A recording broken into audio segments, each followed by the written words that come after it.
Video में आप सीखेंगे प्रेजेंट इंडेफिनिट टेंस। हिंदी या उर्दू के वाक्यों के अंत में अगर आपको देखने को मिल जाए ता है, ती है, ते हैं आदि शब्द, तो आप पहचान जाइए कि ये प्रेजेंट इंडेफिनिट टेंस है। यही प्रेजेंट इंडेफिनिट टेंस की पहचान होती है। प्रेजेंट इंडेफिनिट टेंस में हेल्पिंग वर्ब डू या डज का इस्तेमाल किया जाता है। वर्ब की फर्स्ट फॉर्म लगती है। प्रेजेंट इंडेफिनिट टेंस में हेल्पिंग वर्ब डू या डज का इस्तेमाल सिर्फ नेगेटिव और इंट्रोगेटिव में किया जाता है, अफर्मेटिव में नहीं किया जाता है। जिन सब्जेक्ट के साथ में नेगेटिव और इंट्रोगेटिव में हेल्पिंग वर्ब डज का इस्तेमाल किया जाता है, सिर्फ उन्हीं सब्जेक्ट के साथ में अफर्मेटिव में वर्ब की फर्स्ट फॉर्म में एस या ईएस लगाया जाता है। हिंदी या उर्दू के वाक्यों को इंग्लिश में ट्रांसलेट करके इस रूल के क्रम के हिसाब से लिखा जाता है। अगर आप इस रूल को डिटेल में समझना चाहते हैं और ये जानना चाहते हैं कि डू या डज हेल्पिंग वर्ब किस सब्जेक्ट के साथ में लगती है, तो आप ये वाली वीडियो देख लीजिएगा। आइए अब हम प्रेजेंट इंडेफिनिट टेंस के कुछ एग्जांपल देख लेते हैं। अफर्मेटिव का एग्जांपल देखिए। पहला एग्जांपल आपके सामने लिखा हुआ है, मैं अपना पाठ याद करता हूं।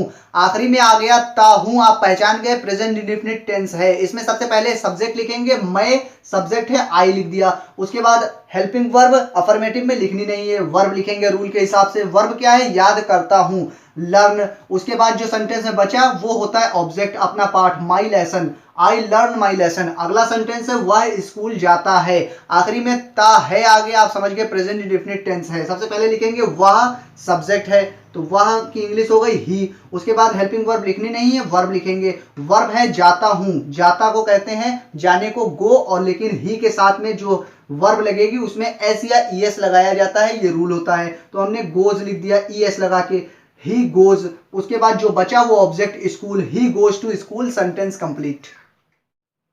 हिंदी या उर्दू के सेंटेंस के बीच में अगर नहीं शब्द आ जाए तो आप समझ लीजिए कि ये निगेटिव सेंटेंस है, और निगेटिव सेंटेंस बनाने के लिए हेल्पिंग वर्ब के बाद नहीं की इंग्लिश यानी कि नॉट लिख दी जाती है। और आपको रूल के हिसाब से मालूम है कि हेल्पिंग वर्ब को कहां पर लिखा जाता है। पहले सेंटेंस था आपके सामने, मैं अपना पाठ याद करता हूं, तो आपने सेंटेंस देखा था आई लर्न माई लेसन, और अब नहीं आ गया है बीच में, इसलिए हमने हेल्पिंग वर्ब लिखी और उसके बाद नहीं की इंग्लिश लिख दी not. I do not learn my lesson, बस, और कोई इसमें चेंज नहीं होगा। अगला एग्जांपल है वह स्कूल नहीं जाता है। आपने देखा he does not go to school. पहले आपने देखा था कि वर्ब में ईएस लगा था, लेकिन निगेटिव और इंट्रोगेटिव में एस या ईएस वर्ब में नहीं लगता है क्योंकि डज लग चुका है। हिंदी या उर्दू के सेंटेंस के बीच में कोई भी क्वेश्चन वर्ड जैसे क्या, क्यों, कब, कहां, कैसे में से कोई भी एक वर्ड आ जाए तो आप समझ लीजिए कि ये इंट्रोगेटिव सेंटेंस है, और इंट्रोगेटिव सेंटेंस के लास्ट में आपको क्वेश्चन मार्क भी देखने को मिलेगा। इंट्रोगेटिव सेंटेंस बनाने के लिए हेल्पिंग वर्ब को सब्जेक्ट से पहले लिख दिया जाता है, और जो भी क्वेश्चन वर्ड सेंटेंस में आया हो आपके, उसे हेल्पिंग वर्ब से भी पहले लिख दिया जाता है। एग्जाम्पल से आप बेहतर समझेंगे। एग्जाम्पल पहले आप ये वाला देख लीजिए, वह स्कूल क्यों जाता है। क्यों शब्द आ गया, आप समझ गए इसमें कुछ पूछा जा रहा है, यानी कि ये इंट्रोगेटिव सेंटेंस है। तो इसमें आपने देखा हेल्पिंग वर्ब को हम सब्जेक्ट के बाद में लिखते हैं, लेकिन यहाँ हेल्पिंग वर्ब को सब्जेक्ट से पहले लिख दिया क्योंकि ये इंट्रोगेटिव सेंटेंस है। और इसमें क्यों शब्द जो आया था क्वेश्चन वर्ड, उसकी इंग्लिश हेल्पिंग वर्ब से भी पहले हमने लिख दी। बाकी सेंटेंस जैसे अफर्मेटिव में बनाया जाता है वैसे ही बनाना है। Why does he go to school, sentence complete हो गया। अब ऊपर वाला सेंटेंस देख लीजिए, मैं अपना पाठ याद नहीं करता हूं। जैसे सेंटेंस अफर्मेटिव और निगेटिव में बनते हैं वैसे ही बनाना है, सिर्फ हेल्पिंग वर्ब को सब्जेक्ट से पहले लिखना है बस। तो हमने हेल्पिंग वर्ब को डू को पहले लिख दिया क्योंकि क्या क्वेश्चन वर्ड इसमें आ गया था।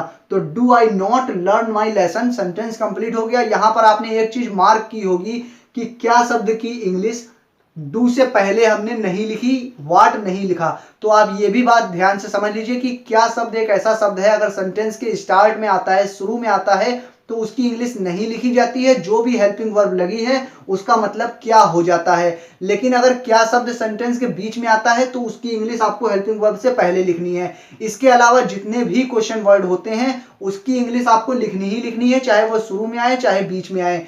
अब आपको अगर ये वीडियो समझ में आ गई हो तो आप किसी भी इंग्लिश ग्रामर की किताब को उठाकर प्रेजेंट इंडेफिनिट टेंस की एक्सरसाइज में से सेंटेंसों को इंग्लिश में ट्रांसलेट करने की कोशिश कीजिए। यही आपके लिए होमवर्क है। अगर आपको ये वीडियो पसंद आई हो तो इसे लाइक और शेयर करना बिल्कुल भी ना भूलिएगा।